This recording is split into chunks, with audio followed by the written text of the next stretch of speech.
అందరికీ నమస్కారాలు. ఈరోజు వీరయ్య చౌదరి గారి యొక్క హత్య జీర్ణించుకోలేకపోతున్నాం. నిన్న నేను ఢిల్లీలో ఉన్నప్పుడు ఈ వార్త నాకు తెలిసింది. వెంటనే ఎస్పీతో మాట్లాడాను. నిన్నటి నుంచి దీనిపైన అన్ని విధాలుగా అన్వేషిస్తున్నాం, ఇన్వెస్టిగేషన్ చేస్తున్నాం. 12 టీములు వేశాం. జరిగిన విధానం కూడా చూస్తే చాలా కరుడుగట్టినటువంటి నేరస్తులు కూడా చేయని విధంగా ఈ హత్య చేసే పరిస్థితికి వచ్చారు. 53 చోట్ల కత్తిపోట్లు ఉన్నాయి. అంటే ఇది చూసిన తర్వాత ఈ రాష్ట్రంలో ఇలాంటి ఘోరమైన వ్యక్తులు కూడా ఉన్నారా అనిపిస్తుంది. ఏదేమైనా 12 టీంలు పనిచేస్తున్నాయి. వీరయ్య చౌదరి గారు మంచి నాయకుడు, సమర్థవంతమైన వ్యక్తి. ఏదైతే యువగడం అప్పుడైతే 100 రోజులు లోకేష్ గారితో కూడా తిరిగారు. అదే సమయంలో అమరావతి రైతులు పాదయాత్రలో వచ్చినప్పుడు వాళ్ళకి అండగా నిలబడ్డాడు. అంతేకాకుండా పార్టీకి ఒక మంచి నాయకుడిగా, సమర్థవంతమైన వ్యక్తిగా ఇక్కడ పనిచేశాడు. ఈ మండలంలోనే ఒక 10,000 ఓట్ల మెజార్టీ సాధించే పరిస్థితిలో ఆయన ఉన్నాడంటే ఎంత మంచి నాయకుడు మనం అర్థం చేసుకోవాలి.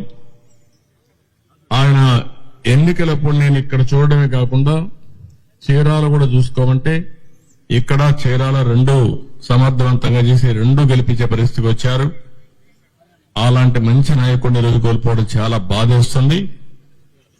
అదే సమయంలో తెలుగుదేశం ప్రభుత్వంలో ఇలాంటి ఘోరాలు జరగడం చాలా జీర్ణించుకోలేకపోతున్నా. నేను ఒకటే హెచ్చరిస్తున్నా. ఇప్పటికే 12 టీంలు వేశాం. సీసీటీవీ కెమెరాల్లో ఉండే క్లూస్ కూడా తీసుకుంటున్నాం. కానీ చాలా మందికి ఒకటే విజ్ఞప్తి చేస్తున్నా, మీకేదైనా కానీ క్లూస్ దొరికితే ప్రజాహితం కోసం మీరు కూడా చెప్పండి. ఈ రోజు కాకపోయినా రేపైనా సరే ఎవరైతే ఇలాంటి తప్పుడు పనులు చేశారో వాళ్ళు పట్టుకోవడం 100% చేస్తాం. అది చేసే వరకు వదిలిపెట్టనని చెప్పి ఈ రోజు ఇక్కడ మీ అందరికీ తెలియజేస్తున్నా. కానీ ఒకటే హెచ్చరిక చేస్తున్నా, ఇలాంటి హత్యా రాజకీయాలు చేసే వ్యక్తులకు గాని, హత్యలు చేసే వ్యక్తులకు గాని ఒకటే హెచ్చరిక, ఇలాంటి తప్పుడు పనులు చేసిన మీరు కూడా చివరకు కాలగర్భంలో గడిచిపోతారు, గుర్తుపెట్టుకోమని హెచ్చరిస్తున్నా. అంతేకాకుండా ఈ విషయంలో చాలా స్పష్టంగా వాళ్ళ కుటుంబ సభ్యులు కూడా ఒక నమ్మకం ఇచ్చాను. వాళ్ళకి ఏమాత్రం కూడా భార్యను చూస్తే ఆవిడకి విషయాలు ఏమీ తెలియవు. అంటే రాజకీయాలు మాట్లాడలేదు, బయట జరిగే విషయాలు ఏం తెలియవు. బాబును చూస్తే ఇంటర్మీడియట్ చేస్తున్నాడు. ఆయనకు కూడా ఎప్పుడు టైం ఇచ్చిన సందర్భాలు లేవు. కుటుంబ సభ్యులతో కూడా పెద్దగా విషయాలన్నీ కూడా చెప్పలేదు. అది కూడా వారికి చాలా వరకు విషయాలే తెలియవు. ఆయన మిత్రులు గాని, కొంతమంది బంధువులుంటే వారిని అడిగాను. ఆయన దగ్గరుండే డ్రైవర్ని అడిగాను. అదే మరి ఆఫీసులో పనిచేసి అతను అడిగాం. నిన్న సంఘటన జరిగినప్పుడు ఆఫీసులో అతనితో ఉన్నటువంటి వ్యక్తి కూడా గట్టిగా అతను మెడ మీద కత్తి పెట్టి బెదిరించి యథేచ్ఛగా వీళ్ళు చేసే పరిస్థితికి వస్తే వాళ్ళని గుర్తుపట్టగలుగుతామంటే ముసుగేసుకొని చేశారని చెప్పి అంటున్నారు. ఏదేమైనా వాళ్ళ పట్టుకొని తీరడమే కాదు, ఎవరైతే ఇంత ఘోరం చేశారో అలాంటి వ్యక్తులకు కఠిన శిక్ష వేసి, ఏదైతే వీరయ్య చౌదరి గారికి ఆత్మకు శాంతి కలగాలంటే అది ఒకటే మార్గం. మంచి నాయకుడు, సమర్థవంతమైన వ్యక్తి, ఇప్పుడిప్పుడే అంచెలంచెలుగా ఎదుగుతూ భవిష్యత్తు మంచి, మీరు చెప్పినట్టు ఒక పిలిస్తే పలికే నాయకుడు. ఎవరికి ఏ కష్టం వచ్చినా వాళ్లకు న్యాయం చేసే వరకు అధికార యంత్రాంగంతోనే కాకుండా కోర్టు కూడా వెళ్లి పరిష్కారం చేయడం కోసం అన్ని విధాల ప్రయత్నం చేస్తూనే ఉన్నాడు. అదే ఎవరన్నా మీకు కూడా చెప్తున్నా, ఆయన శ్రేయోభిలాషులు అందరినీ కోరుతున్నా, మీ దగ్గర కూడా సమాచారం ఉంటే మీరు ఇవ్వండి. దుర్మార్గులు ఘోరంగా చేశారని భయపడితే మాత్రం ఇలాంటి దుర్మార్గుల్ని మనం వదిలిపెట్టినట్టు అవుతుంది. అలాంటి వ్యక్తులు భూమి మీద ఉండడానికి కూడా అర్హులు కాదు. అందుకే మిమ్మల్ని అందరినీ కోరుతున్నా, ఎవరిని వదిలిపెట్టను, గాలిస్తాం, ఇన్వెస్టిగేషన్ చేస్తాం, కడకు పట్టుకునే వరకు ఈ ఇన్వెస్టిగేషన్ కొనసాగుతుంది. ఈ టీములు కూడా కొనసాగుతాయి. ఎంత వాళ్ళు తెలివైన వాళ్ళు అనుకున్నా తప్పకుండా క్లూస్ వదిలిపెడతారు. వాళ్ళు పట్టుకొని కఠినంగా శిక్షిస్తామని మరొకసారి తెలియజేసుకుంటూ, ఆ కుటుంబానికి అండగా ఉంటాం, అన్ని విధాలుగా ఆదుకుంటాం. భవిష్యత్తులో కూడా వాళ్ళు ఏమేం చేయాలో మా సొంత కుటుంబ సభ్యులను ఏ విధంగా చూసుకుంటాం ఆ విధంగా చూసుకుంటామని కుటుంబ సభ్యులకు హామీ ఇస్తూ, కార్యకర్తలందరికీ ఒకటే చెప్తున్నా, మీరందరూ కూడా అధైర్యపడద్దండి. పార్టీ కుటుంబ పెద్దగా నేను అండగా ఉంటా. ఇలాంటి దుర్మార్గులు కొంతమంది ఉన్నారు, నేర రాజకీయాలు చేసే పరిస్థితులు వస్తున్నాయి. నేర రాజకీయాలు చేసే వాళ్ళందరినీ తుదముట్టించే వరకు ఈ పోరాటం ఆగదు. రాష్ట్రంలో 5 సంవత్సరాలు మనం చూశాం. నేర చరిత్రకు మళ్లీ ఒకసారి శ్రీకారం చుట్టే పరిస్థితికి వచ్చారు. అక్కడి నుంచి ఇప్పుడిప్పుడే బయటపడే పరిస్థితి వస్తే అది తట్టుకోలేక, ఇలాంటి నాయకత్వాన్ని ఎదుర్కోలేక తప్పుడు పనులు చేసే పరిస్థితికి వస్తున్నారు.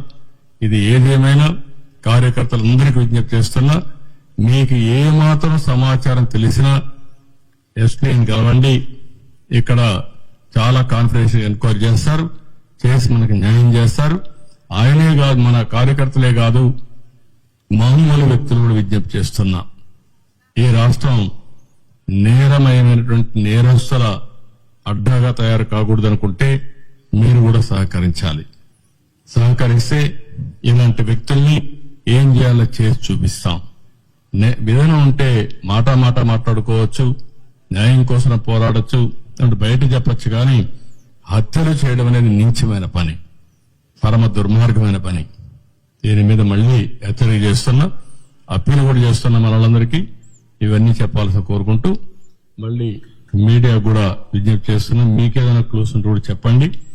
ఇది ఎట్టి పరిస్థితుల్లో ఛేదించే వరకు పోలీసు వ్యవస్థ నిద్రపోదు. వీళ్లు పట్టుకొని శిక్షిస్తామని చెప్పి మరొకసారి హామీ ఇస్తూ అందరికీ నమస్కారాలు. అదే మరిగా ఒక బయట వచ్చి చెప్పలేని వాళ్ళు ఎవరన్నా ఉంటే ఎస్పీ గారు టోల్ ఫ్రీ నెంబర్ ఇస్తారు, కాన్ఫిడెన్షియల్ నెంబర్ ఇస్తాం. ఆ నెంబర్ గాను మీరు ఫోన్ చేసి మీకు తెలిసిన సమాచారం తీసుకుంటే మీ సోర్స్ ఆఫ్ ఇన్ఫర్మేషన్ కూడా బయట పెట్టకుండా మేము పట్టుకునే కార్యక్రమం చేస్తాం. దయచేసి వారికి కూడా విజ్ఞప్తి చేస్తున్నా, ఈ రోజు అనౌన్స్ చేస్తాం. ఎస్పీకి చెప్పి ఆ టోల్ ఫ్రీ నెంబర్ కూడా పబ్లిసిటీ ఇస్తాం, అనౌన్స్ చేస్తాం. నేను అన్ని కోణాల్లో ఆలోచిస్తున్నాను. రాజకీయ కోణం, ఇలాంటి వ్యాపారం, ఆయన ఎదుగుదల జీర్ణించుకోలేకుండా ఉంటే అలాంటివి అన్ని కోణాల్లో ఎగ్జామిన్ చేస్తాం. నేరస్తుల్ని అన్ని కోణాల్లో మనం చూస్తే తప్ప, ఒకవేళ వీళ్ళే చేశారా లేకుంటే హైడ్ గుండాస్ అన్నది ఇచ్చారా, అలాంటి ప్రొఫెషనల్స్ అన్నది ఇచ్చారా అనే కోణం కూడా ఎగ్జామిన్ చేస్తున్నాం. ఏ కోణం కూడా వదిలిపెట్టాం. నేను ఒకటే చెప్తున్నా, నేను ఇక్కడికి వచ్చి చూశానంటే వాళ్ళు గుర్తుపెట్టుకోవాలి, వాడు ఈ భూమిలో ఎక్కడ దాంకున్నా ఎక్కడున్నా వాడిని పట్టుకొచ్చే వరకు వదిలిపెట్టాలని మరొకసారి హెచ్చరిక చేస్తాను. దాన్ని ఎట్టి పరిస్థితిలో వదిలిపెట్టాం. ఏం చేయాలో చేసే వరకు, ఛేదించే వరకు వదిలిపెట్టాం.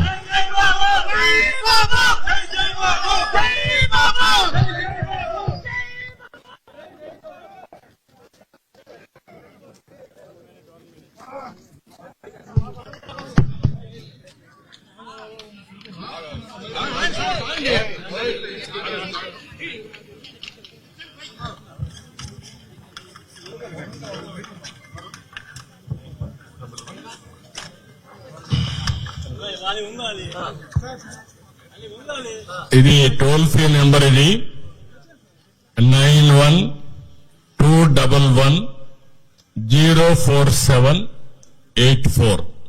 మళ్ళీ రిపీట్ చేస్తున్నా, 9121104784. ఈ నెంబర్కి ఎవరు ఫోన్ చేసినా మీ నెంబర్ని కాన్ఫిడెన్షియల్ గా పెడతాం. నేను ఒకటే మళ్ళీ చెప్తున్నా, నేను ఒకసారి తలుచుకుంటే ఏం చేస్తానో మీకు అందరికీ తెలుసు. ఇది లాజికల్ గా చేసే వరకు వదిలిపెట్టు.